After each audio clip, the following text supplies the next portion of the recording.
welcome to the Drax Files Radio Hour with Jo Yardley. My name is Drax and yes, we're still on summer hiatus, enjoying our respective countries, beating the SHIT out of lesser fortunate nations in soccer. Well, that was true up until yesterday for the Netherlands too, but no more. Anyway, as you know, patriotism and bread and circus types of activities is exactly the medicine we need in these depressing times of global warming, high unemployment, and war all over the place. This is not even my social justice podcast I record every Sunday under a pseudonym. This is our metaverse show. I'm sorry. So sorry. Let's cut to the things that matter then.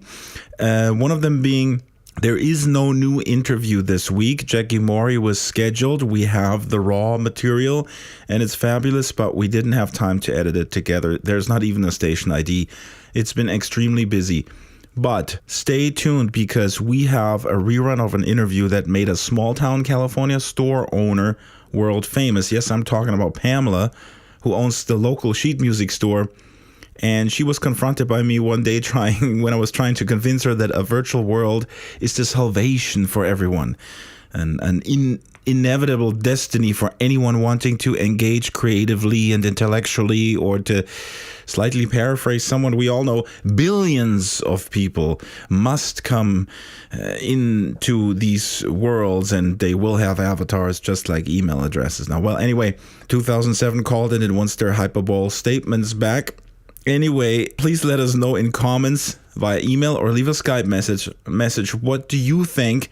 Will the metaverse enthusiasts, residents, creators number in the billions soon? Either spread out across a multitude of verses, or will we all be happily living in a commercialized paradise, once the Goliath of metaverses maybe having destroyed or swallowed all the little Davids, and you know what I'm talking about. All right. Excuse me. There's this annoying beeping here in Germany. They have these beeping things on the garbage trucks. It's unbelievable. I don't know, but it's orderly. It works, I suppose. It's less accidents and more World Cups won. maybe that's the magic, how it all works. Okay, let's play that interview. I won't bother you long with reminders that you can support this show by taking out a voluntary subscription. Just ping us in World. You can also frequent the merchants that advertise with us. Please do subscribe to the show on Stitcher or on iTunes. Spread the word. Don't be shy. Call us. Leave a voicemail. And now here comes Pamela on why she ain't drinking the Kool-Aid or eating the dog food, for that matter. I already have a lot of creative things I do outside of my work environment. And those creative things that you do, would you be interested in sharing those with other people outside of Pacific Grove? I already do.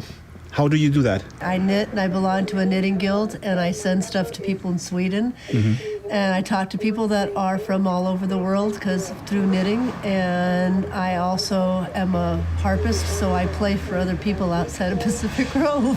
What would you say if I were to tell you that you could knit with other people in real time, and you could see them, and you could sit actually on a replica of a beach or in a spaceship while you're knitting, and you see yourself knit, and it happens okay, I gotta stop you. It's still a fantasy world. It's not real. You're not really talking or touching or interacting with them or feeling their knitting.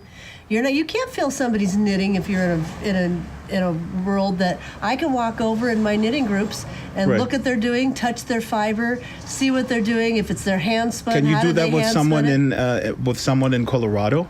That person also sits at home, and after hours. But why would you want to sit by yourself at home to interact? No, I don't want to sit. You're sitting by yourself at home, virtually interacting with somebody else that's not around you, but you're not really interacting with them. You're doing it. You're not face to face. If I was doing this, I know the difference. Mm-hmm. If you were sitting and I knew that you were a virtual person somewhere else, it's not the same to me as sitting, talking to you straight, and seeing your face, and seeing the eyes, and seeing, what you have on.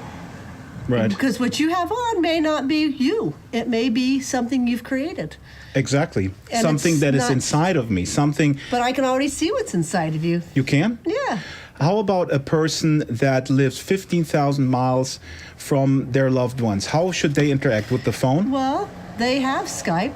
They have other ways to do it. And Skype gives you a sense of presence, of actually being there? You do, because you're seeing them. You don't have to make up that you're in some other place or some other world to be with. What does making up mean? Is writing a book or making music, is that also not making up? It's creating. It's not making up. So what's the difference between making up and creating? Well, you're talking about interactions with somebody else. There's two different things. If I'm sitting there writing a book, I am creating a world for somebody else to have. Exactly. Yes, but I'm not expecting to interact with my own characters, somebody else in the way I interacted with. Why not? Is it not a lot more suspenseful if I can create a world and then make other people visit that world and interact with them together? You're talking about being alone. It's still not person to person. Why is it not person to person? It's not, because you're not being able to. If you're interacting through a screen, you're not being able to touch so it's the somebody. Screen. When I talk to someone on Skype,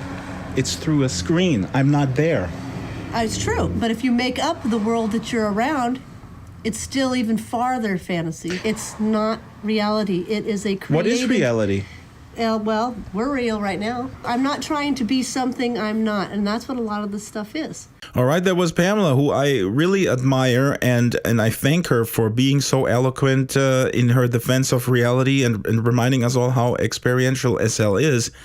And every future metaverse, I suppose, will be, even with all the, the new fancy wearables and motion detection hardware.